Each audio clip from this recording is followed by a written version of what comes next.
I enjoy stories like that. We both talked, said, yeah, we kind of enjoy stories like that break things up as you move along, even though it's still continuous and the story is still flowing and you're still getting into that depth with your characters and the plot and the world building and all the different things.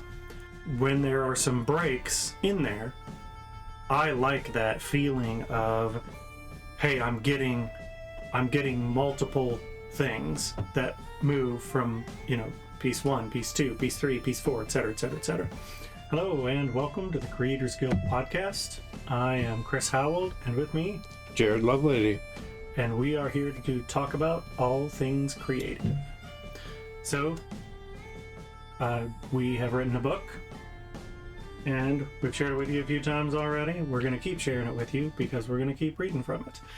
But we also wanted to we want to branch out beyond our book and have guests on and have other people come in. We want to talk to you about our creative ideas, invite other people to share their creative ideas, and hopefully inspire you to go out and do some creative things.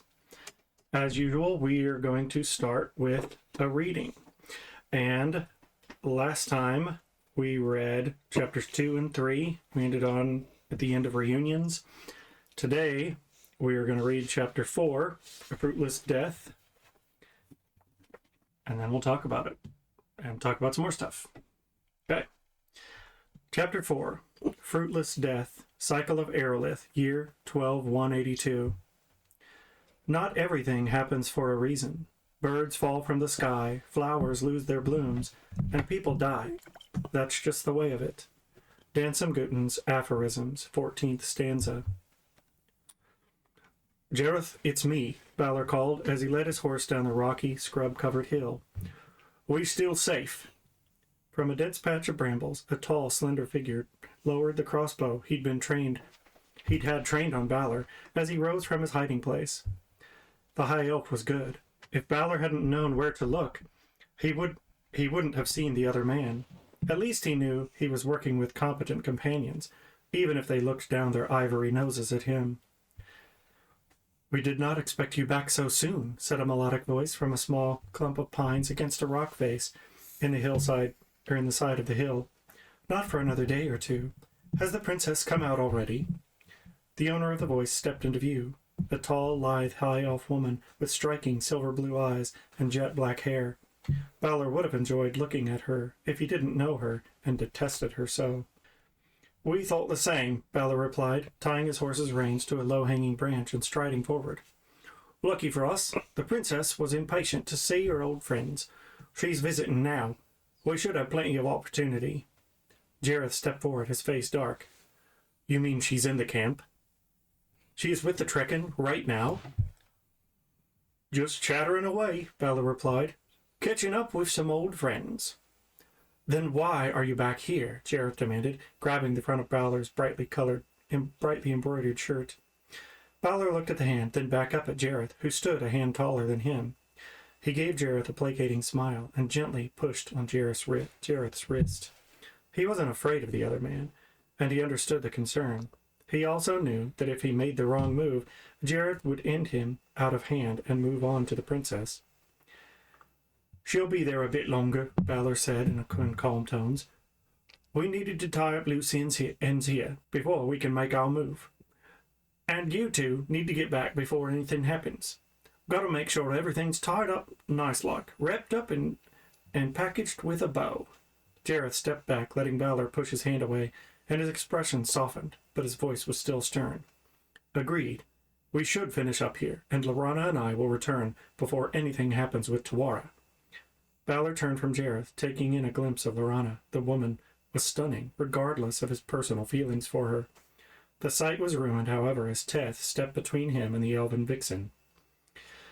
Let's be about this, shall we? Laurana said as she turned to look at Balor, catching him with her gaze. Teth grinned, dry-washing his hands, looking over her shoulder further into the trees. The four of them walked into the small cluster of pines, into a makeshift campsite just large enough for a few bedrolls. The area was neat, the blankets rolled tight, and the canvas put away, ready for a quick escape if needed. The pines had high branches that caressed the mossy rock wall and cast the area in a deep twilight. At the base of the wall lay a figure, his yellow and green clothing torn and mottled with dirt and dried blood. He lay on his side with his face to the wall. Leather cords bound his wrists and ankles. His feet were purple and swollen from lack of circulation, and 3 fingers on his right hand ended in stumps just past the first knuckle. Teth strode forward and gently rolled the man over, cooing at him and caressing his cheek, like a mother's show of affection for a sleeping babe. The man's right eye squeezed shut, and he flinched with each touch from Teth's hand. A blackened hole crusted with gore stared out where his left eye should have been. "It's all right, little pet," Teth said in soft, soothing tones. "Only a little fun today. You did good. Very good." The man let out a whimper at Teth's words.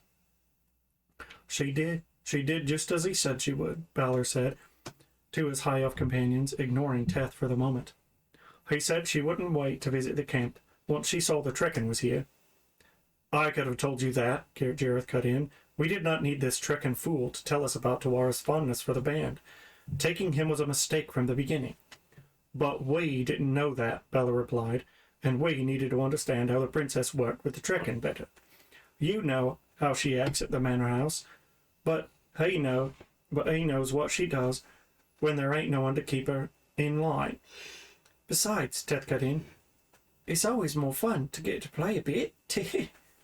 Tawara shook her head at the little man. Lorana shook her head at the little man as he continued to caress the Trekkin's ruined face. Balor agreed with the sentiment, but now was not the time to dress his disgusting little companion down. He needed to clean things up here and get these 2 elves on their way back to where they belonged and out of his hair. "We got what we needed from him, and now we need to tie this off." The Trekkin man's head raised at this, and his right eye opened. It was panicked and wide with fear, and his voice was pleading. I did tell you what I knew," he blurted out in an almost sob. "I've been with the band 10 years. I knows the princess. I told you what I knows. Please let me go. You said you would let me go. Please. Please." The pleading seemed to be too much exertion, and the man's head dropped to the ground, his body shaking with sobs as his remaining eye closed, leaking tears into the dirt. Teth turned his gaze to Balor, his eyes shining with anticipation. "I'll take care of this little pet," he said, stroking the man's hair. "He might know something else. I can pull it out of him." He seized the man's hair in an iron grip and stood, dragging the man to his knees. The prisoner struggled and cried out, twisting awkwardly to get his knees under him. "He'll sing for me," Teth said with a little chuckle as he shook the man by his hair, eliciting more cries of pain. "He'll sing out all his secrets." Balor stepped forward, crouching in front of the man. "We ain't got time for none of that," Balor said. "We got to get back to watch the camp." In a smooth motion, he whipped the slender blade from his thigh and drove it into the man's neck. Balor kept the blade sharp enough to fillet with. It gave little resistance as he stood and drew the blade forward, severing the man's throat from nearly ear to ear. He had done his share of butchering animals in his life. This was the quickest way, he knew, to kill. A small mercy to end the pain they had inflicted on this man. Teth gave out what sounded like a hiss as he lowered the man to the ground, cradling his head as the man struggled. A darkening patch spread in the layer of pine needles that coated most of the ground. It took only a few moments for the body's convulsions to cease. Teth looked up at Balor, anger and hatred flaring momentarily in his eyes. It was there and gone so quickly that Balor could have imagined it, but he knew he hadn't. "Blood given to the earth from which all life springs," Teth whispered.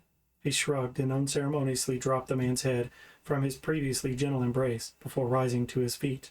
He held up his hands, palms toward Balor and the 2 elves, showing fingers coated in blood. "I guess I better get these hands cleaned," he said. "Gotta keep things neat, all tied up like a bow." He tapped a finger to his nose, leaving a dark splotch of blood on the tip, as he let out a tee-hee of laughter and strode out of the trees toward the horses. Lorana shook her head, disgust painting her features, as she watched Teth, then turned to look pointedly at Balor. "You know he's going to kill you, don't you?" Balor shrugged. "Maybe," he replied. He knew the possibility existed. He'd just bide his time and watch the strange little man. In the meantime, he had a task to complete. He knelt and cut the bands from the corpse's hands and feet before wiping his knife blade on the dead man's clothes and sheathing it. "Scavengers will take care of the rest," he said as he rose to his feet. "Won't be nothing left of him left by morning. Just muss up the area, make it look like no one's been here. Except him, and we can be on our way.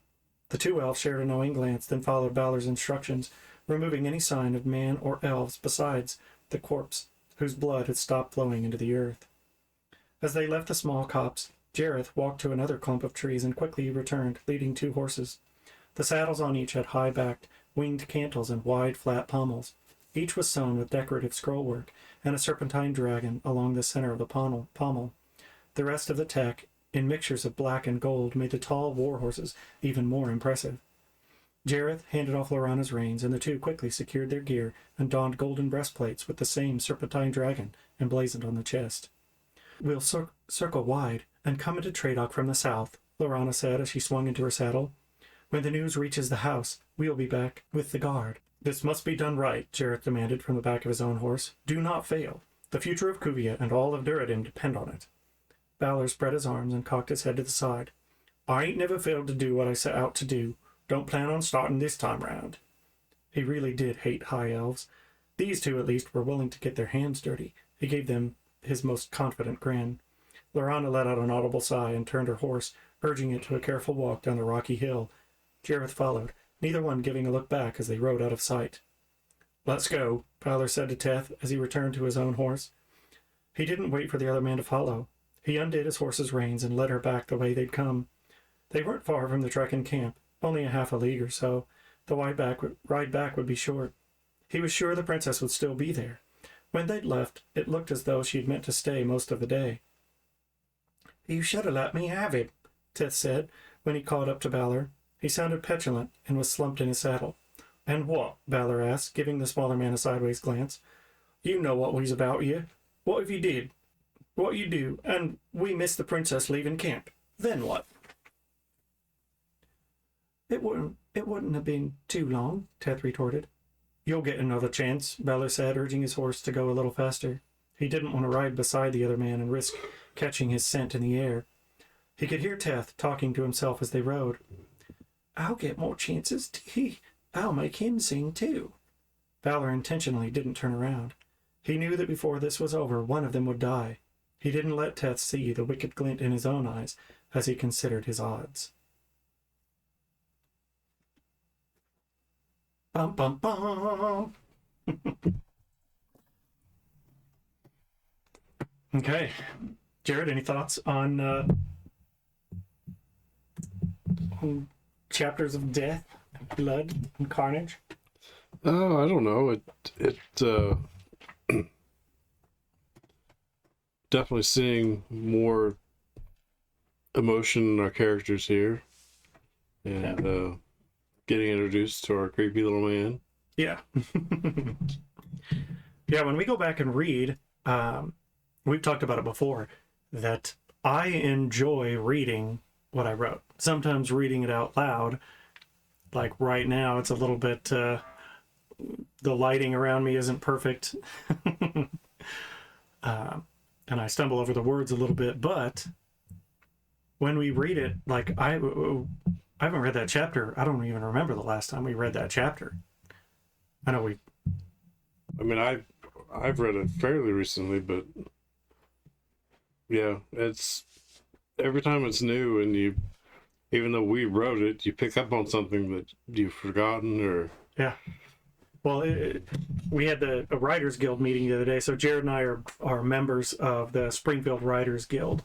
And so we meet with other writers multiple times throughout the month and have discussions with them.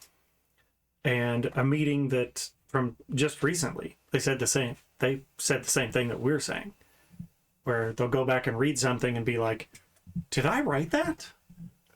You know, sometimes you go back and read something and be like, man, I must have been having a bad day when I wrote that. That's not very good. But a lot of times, like going back, when we start reading, I'm like, I don't want to stop reading this story. Even though this, like we've said before, this is kind of a slow burn. We haven't revealed what is the plot, what is everything that's going on. We've revealed some little hints of some of Tawara's goals. There's some threats coming after her. But to me, I like stories that unfold at a longer pace and really try to envelop me in everything that's going on. Yeah, and in writing this, we wrote it more point A to point B as far as story goes, and then we went back and said, well, what if we make a little trek here to the side, and what if we make a different turn on this road and throw a little intrigue in, and so the plot and the point A to point B is there, Yeah. but partially because we took so long to write it, Yeah. I think that benefited the depth and scope of the overall story. Yeah. Well, and it was only this, so what is currently book 1, A Flight from Shadows, and book 2, To Bind with Blood, our intention was to release that as one book, and it was part 1 and part 2 of that book. And when we did that, we wrote all of it together. So our point A to point B wasn't point A at the beginning of A Flight from Shadows to the end of A Flight from Shadows at point B. It was point A starts at the beginning of A Flight from Shadows, and point B gets us all the way to the end of To Bind with Blood. And we split it up in 2 parts. I enjoy stories like that. We both talked, said, yeah, we kind of enjoy stories like that break things up as you move along, even though it's still continuous and the story is still flowing and you're still getting into that depth with your characters and the plot and the world building and all the different things. When there are some breaks in there, I like that feeling of, hey, I'm getting multiple things that move from, piece 1, piece 2, piece 3, piece 4, et cetera, et cetera, et cetera. So originally, and this was, what was it, last, maybe, was it August when we said we're going to do just one book?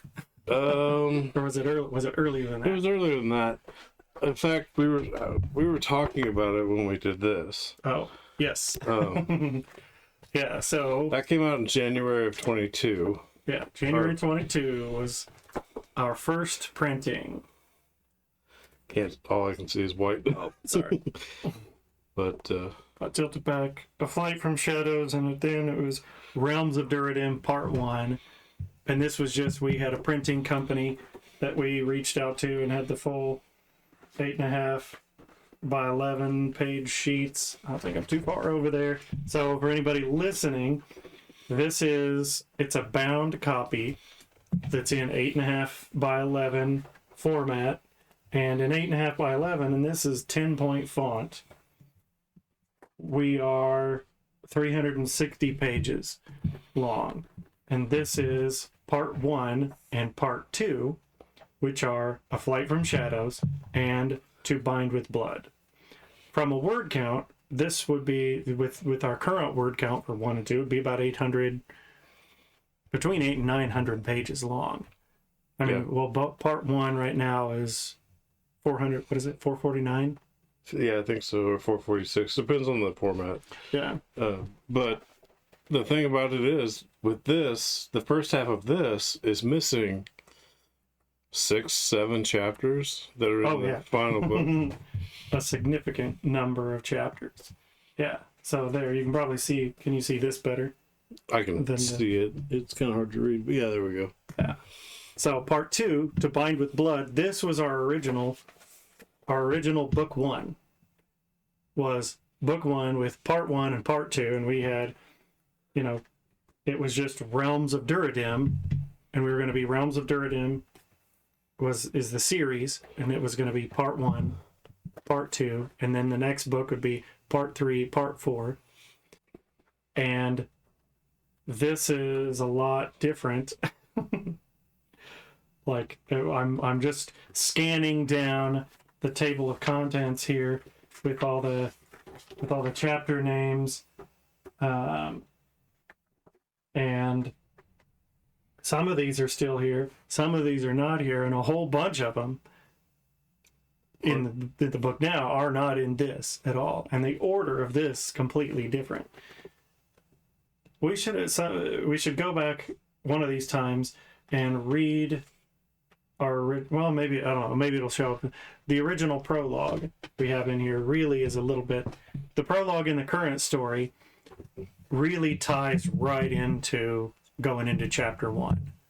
It just takes place Right, it's 100 years. it's a prologue for Towar's story. Yeah.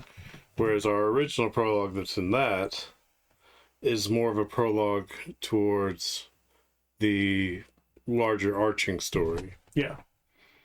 Yeah, and it's really, if you read the prologue you read that original prologue, and then you started the story, you'd be looking for like, okay, when is something from this prologue gonna fit?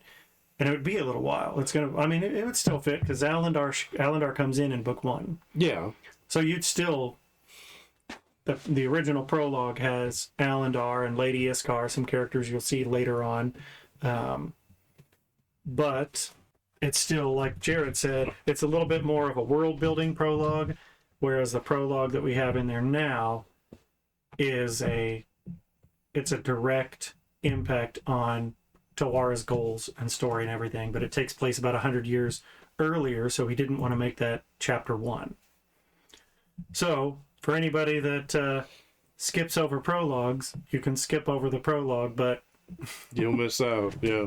You'll miss some stuff that tie things in like immediately. And you'll, in chapter 1, when Tawara has that conversation with her father, they talk about events that happened in the prologue. Yeah. Well, I mean, we if you've been listening to our podcast so far, you know that now. But if you're coming in to our world, right now, and you're like, oh, we're four episodes in, what's this story about?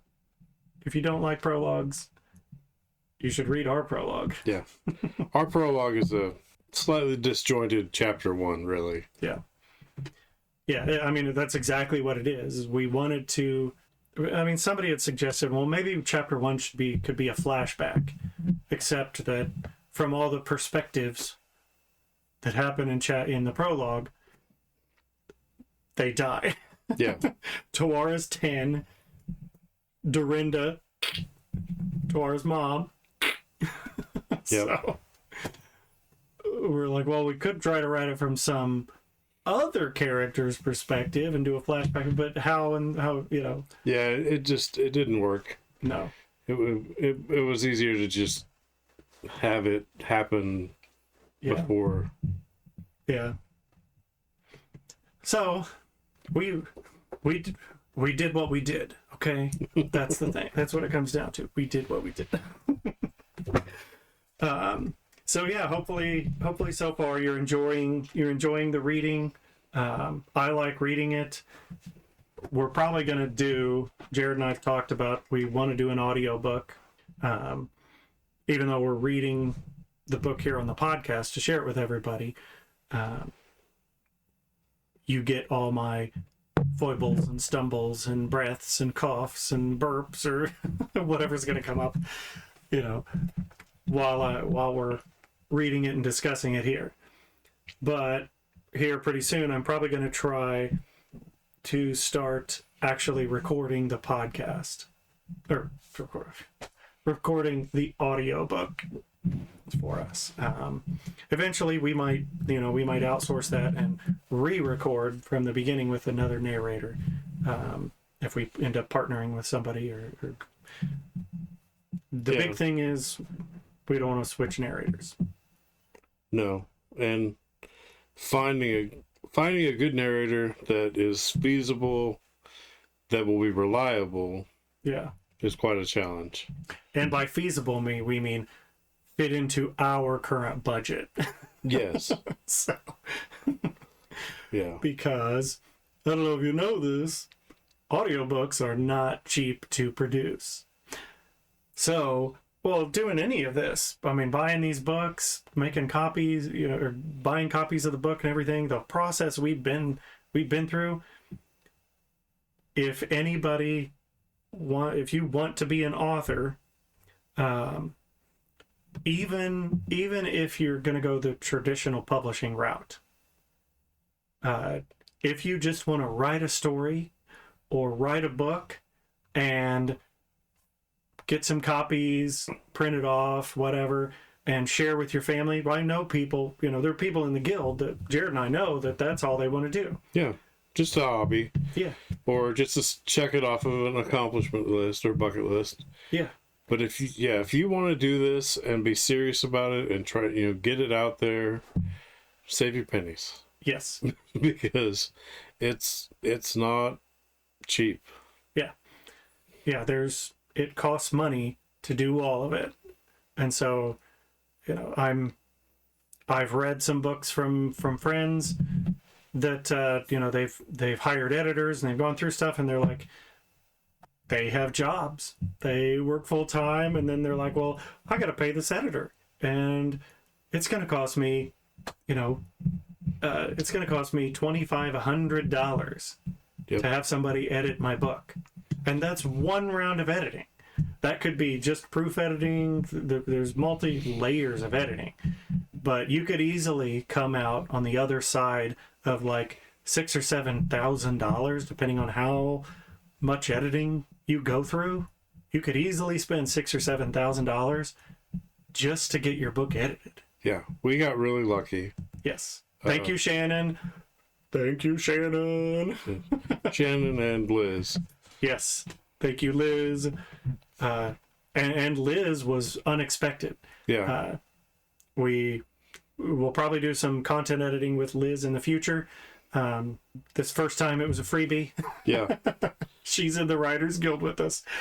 And she undertook I think Liz, and hopefully Liz comes on the show with us sometime. Yeah. And we'll talk to her about it. But I'm pretty sure Liz's approach to editing our book was, hey, little boy, first time's free. Yeah.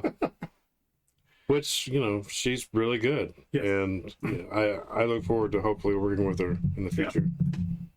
Yeah. So we'll see. Just to throw out there, you can look up Liz Verity. She's online. She has, she does blogs. She does email stuff. She has a couple of degrees. If she gets on, we'll ask her about it. But, if you're this far in with us, go check out Liz Verity. Throw some names her way. She's mentioned in the acknowledgments in our book, so we appreciate her feedback as well. But yeah, it is an undertaking. But from the audiobook perspective, from the editing, producing all of the stuff that we're doing, as a guy that I used to work with, Ed, we'd have a project going on and he'd say, well, just takes time and money. I'm like, yeah, both of those things are not. They're in very high demand and in very short supply. So if you're going to get into, and I'm sure it's the same with anything. I mean, my brother that's doing leather, he's had to invest a lot in tools and stuff, Yeah. Yeah. And it paid off, or it's paying off. Yeah. His stuff is really good. And yeah. So, I would say don't let financial stuff dissuade you from anything creative that you want to do. But make sure that you're aware. Yeah. Don't let it come back and surprise you. If you want to be serious, about any of the creative stuff, endeavors that you are going to do, keep that in mind that if you want to pursue it at a more serious level, it's probably going to take some investment. Yeah. Yeah.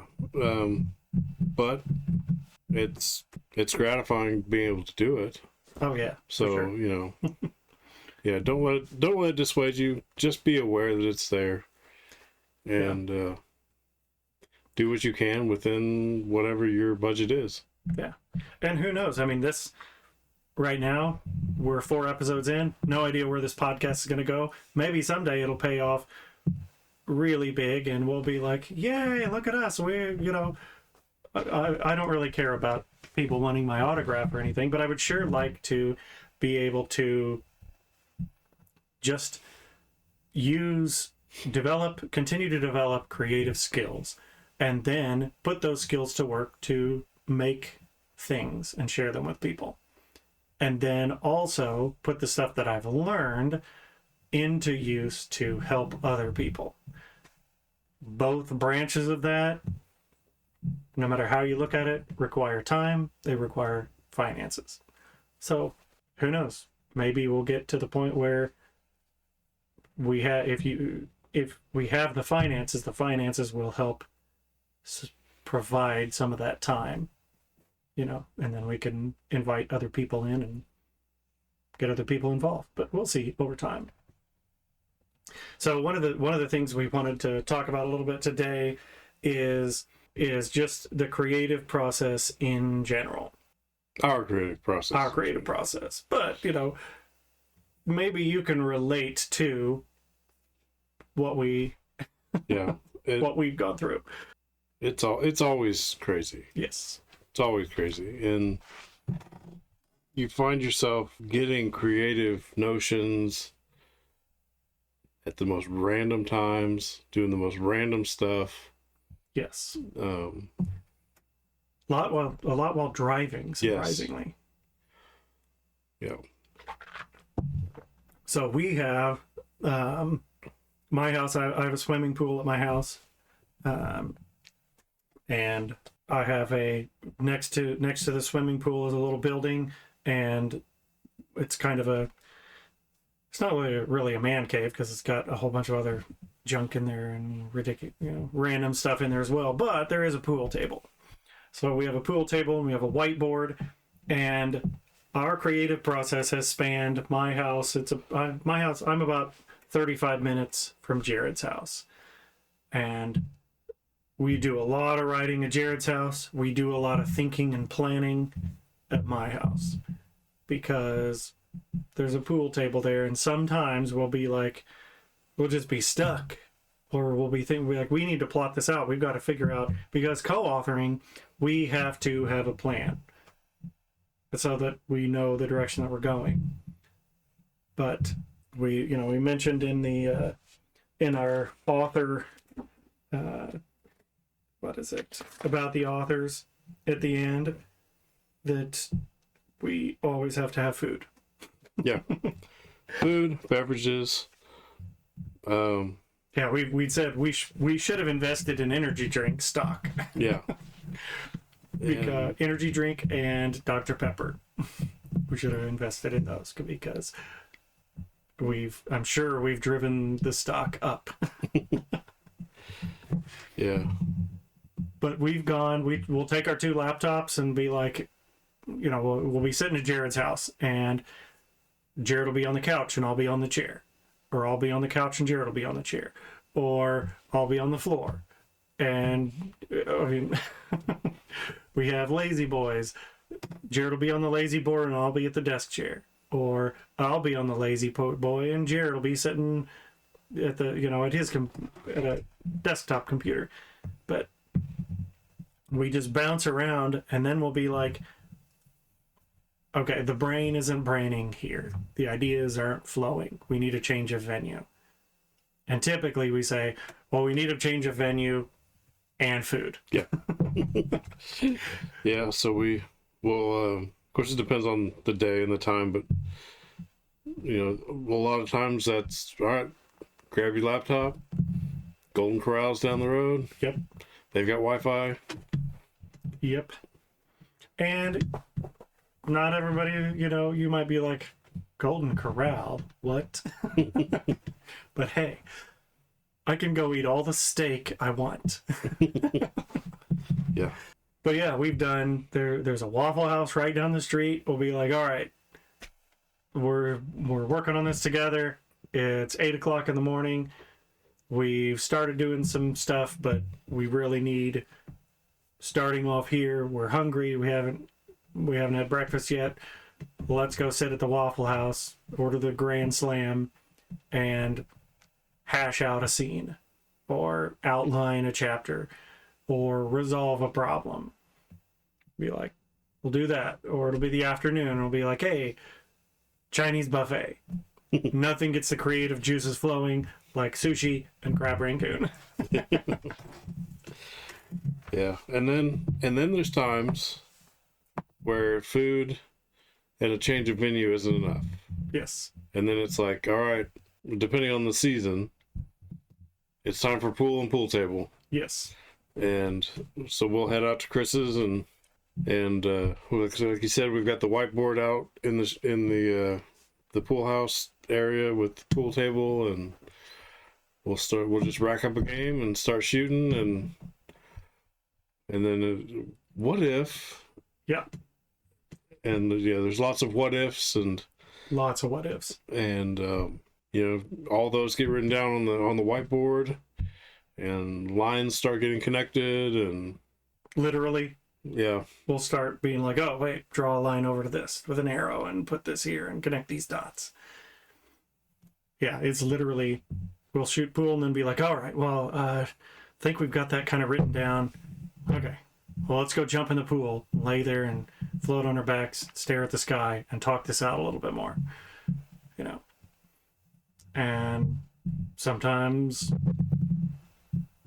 you're sitting there treading water, and then all of a sudden, bing, got it. Here's an idea. So, and sometimes you're just soaking in the water, and you're like, oh yeah, we need to go change the struts on my Mustang. Yes. Because we have spent, let's see, we've done the suspension on the Camry, the exhaust on the Camry, the suspension on your Mustang, No, that's still up to come. Well, what did we do on the front of yours? Was it tie rods? Tie rod ends. Okay, so we did tie rods. Suspension on my truck. That's what it was. We did suspension on the truck because we had to cut some things and re-weld some things on the back suspension on the truck because it broke.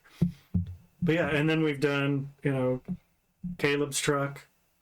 Full suspension, transmission, full suspension. Then we're like, hey, Caleb, we got these ideas. We need to hash them out. We're going to be in here with this truck up off the ground, and all the parts are coming off for the next 3-4 hours. So when we're not talking truck stuff, we're going to bounce ideas off of you. And then Caleb rolls his eyes, and he's usually pretty helpful. Yeah. He'll listen if nothing else. Yeah. But I mean, we've done the Camry, the Volvo, RAV work, my sister's Pilot, your truck, the Mustang, the Challenger. Yeah, we won't get into. That's really a hate relationship there. It's not a love-hate. Yeah. Fortunately, that was my son's vehicle, and fortunately, he totaled it about a week and a half ago, and we weren't no longer sad. Have to worry about it. Yeah. If you are not aware, never buy anything from Canada or north of the Mason-Dixon. Yeah. If you ever have to work on it. If you ever think you might have to work on it, buy it somewhere else. Yeah. Somewhere farther south. Corrosion is not your friend. No. So, yeah, we've been all over the place, from trying to get inspiration, the swimming pool, the pool table, the going to restaurants and sitting for change of venue, even road trips. Yeah. Well, our first serious meeting was a 7-hour drive from here to Memphis. Yeah. And it was, we were going to pick up a car for Jared. And we took a notebook and a laptop. We did take a movie. Yeah. And it was, we were driving to Memphis, picking up a car, and then two of us, driving back together, or driving back separately. And then on the way back, we had headsets in and still talking through stuff. But on the way down, we just took a notebook and just started plotting out ideas. Yeah. You know. And then a lot of what the book became started out, you know, from taking our broader ideas and on that road trip. Yeah. They really started to fall into place. Yeah. Although when you go back and look at those notes from that road trip, all the stuff that happened in those notes don't exist in this story anymore. Yeah, that's true. Other than the names, I think. Yeah. I don't even think we had all the names yet. We had Allendar. We had Allendar. Because I think it was on that trip, because Allendar's name used to be Throckmore. And then we were like, that's too hard of a word. That's too hard for this character to be like a main character. That's too much name. Yeah. But that was a very productive trip, even though we did knock the rearview mirror off the car. Yeah, that's what I was going to say. Somebody had, those big great construction barrels, the orange and white barrels. Yeah, not the cones. Yeah. The big ones. Somebody had pulled one out into the lane. But just barely. Yeah, just enough that it was right at the spot where there was the zipper merge. Mm-hmm. But it was a really long zipper merge. And it wasn't far outside of Memphis, so the traffic was fairly heavy. Yeah. And it was just far enough out that if you weren't paying real close attention, it swiped the side of the car, went down the car and knocked the driver's side rearview mirror off. Yeah. And but we found out that you can epoxy a mirror back on and make it look like nothing ever happened. Yeah. So yeah, we've been down that direction in Memphis. We've driven out to Idaho and Utah. Yep. And back. Lots of trips, multiple trips to St. Louis. In Kansas City. Yep, stuff going up to Kansas City, except several trips to Kansas City. But every time, it's like, all right, one of us is going to sit there either with a laptop or a notebook. Usually the laptop. We'll usually, take some way to keep it charged up and... Yep. Typically, go through. You've got the laptop and I've got the wheel. Yeah. It's just the way it kind of falls that way. Yeah. But, so... Yeah, I guess the point, that's sharing a little bit about our creative process, not that they're the creative chaos. There's not really a process to it. It's whatever works at the moment. So, I don't remember, I'll have to see who the author is and what his name is. A guy at work who just recently read our book was telling me about another author that he's reading, and that author... He said he listens to, when he's writing a book, he's got, I don't remember what he said, like maybe 12 books published, something like that, 12 or 14 books, something like that. But he takes the same song and puts it on repeat. And for each book, he listens to the same song the entire time on repeat. I couldn't do that. I know. I'm like, I don't know about that. Is it like a song with lyrics? Yeah, there's different. So at the end of every book, he has like author commentary, and he says, "Hey, everybody, you're probably wondering, well, I wrote this book. Here's the song I listened to."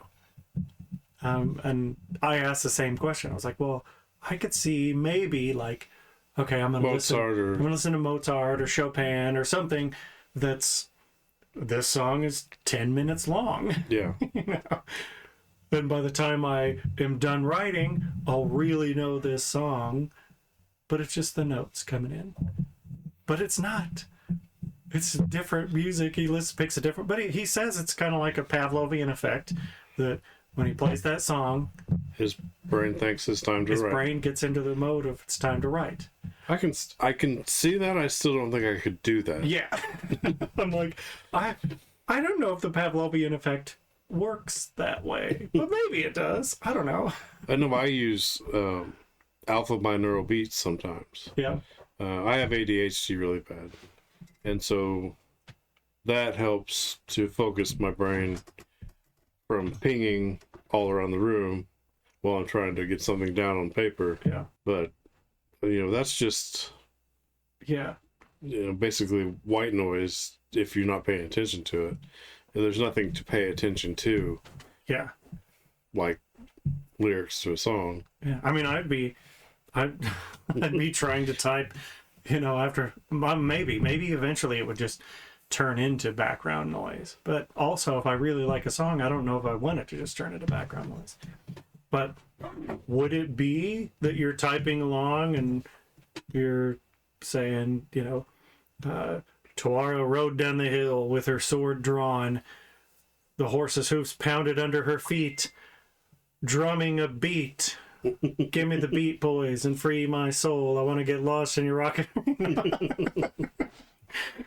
And then you're like, no, wait, that's not what I meant to write. Backspace. I guess, you know, this is our 4th episode, and we've not really put out there anything. Give us your feedback. Yeah. Our email is duridimbooks@gmail.com. Yep. So if you want to give us your feedback on if you could listen to a song over and over and over, Yeah. let us know. Or, and I'm not saying anything about this writer, this author, because I don't know who they are, but is that a sign of psychosis? Yeah. Well, and on these videos, this is not just a podcast, but, you know, you get to see my beautiful visage on YouTube or you know, other video platforms. Go on there and comment. Tell us what you think. Is that a good idea? Would that work for you? If you were gonna do leather work, or you were gonna your creative outlet is I want to paint, and so every time I paint, I'm going to listen to, you know, I'm going to listen to Cold November Rain every time. Same version. It can't be a different version because that might throw off the effect. Yeah. So, I mean, would it be like 50 First Dates with Adam Sandler and Drew Barrymore, you know, where her brother and her dad are just like, they got to go out and she listens to the same song because for her memory resets it's the same day every day. So she goes and she's going to go paint. And they're like, I'm going to hear this song again. You know, eventually would it get kind of like, not that your memory will go, but yeah, that's that her subconscious ever get to the point where she's like, I hate this song. And if you did pick a song, why would it be Mbop? And if you don't know, if you if you're Gen Z, you don't know what, or millennial, whatever. Well, millennials probably know Mbop, maybe, just, you know, within a certain age. If you don't know what Mbop is, by Hanson, go check it out and see if that is the song you would listen to on repeat. And if you want to see a funny Saturday Night Live episode, look up Saturday Night Live with Hanson, because they do something with that song on Saturday Night Live very much along the lines of what we're talking about right now. And it's pretty funny. Well, hopefully you're still with us. Hopefully you are enjoying what we're talking about so far. We'll probably spend a couple more episodes just talking about creative processes. We are very new to this experience. So whatever platforms we're on, if there's ways to reach out to us, or if you want to contact us by email and give us some suggestions, some complaints, tell us what you like or don't like about what we're doing. If you have questions or comments, you know, so many people are like and subscribe, hit down below. Yeah, exactly. Do it. Yeah. Go do it and tell us what you think. Tell us if there's more things you want to hear about us, because we do plan in the future. We are going to start branching into broader discussions about different things, not just our creativity and what we're doing, but we're going to branch. We want to talk about things we enjoy, have some other people on, talk about stuff they're creating and what they enjoy. So if there's things you want to see or questions you have, yep, we're always open to knowing what to talk about, because yeah, we are making most of this up as we go. I mean, we're not making it up as far as what we're talking about. But yeah, we have a loose outline of what we're going to talk about. So if you have questions or commentary, sarcastic remarks, yeah. Yeah, we really want to get into, we've talked about, we like food. We're going to have some discussions on food, because food can be very creative. We're going to talk about food. We're going to talk about movies. We're going to talk about music. We're going to talk about different things. We will continue to read the book and continue to discuss the book. We'll probably get in at some point into some riffing.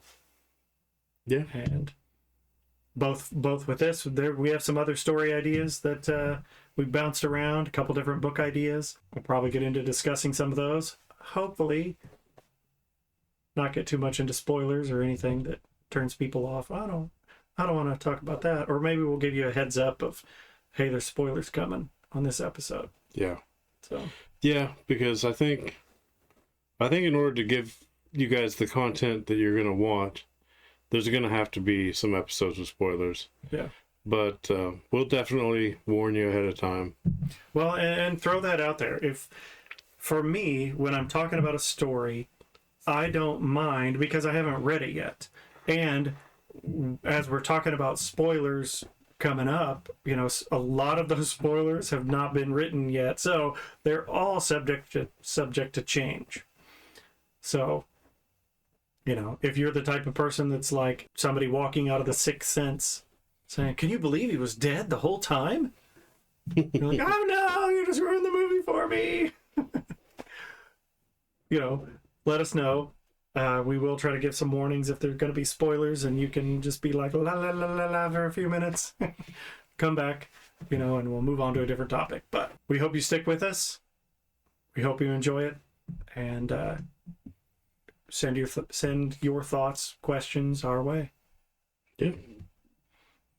Okay. Well, thanks for joining us today, and we'll see you next time.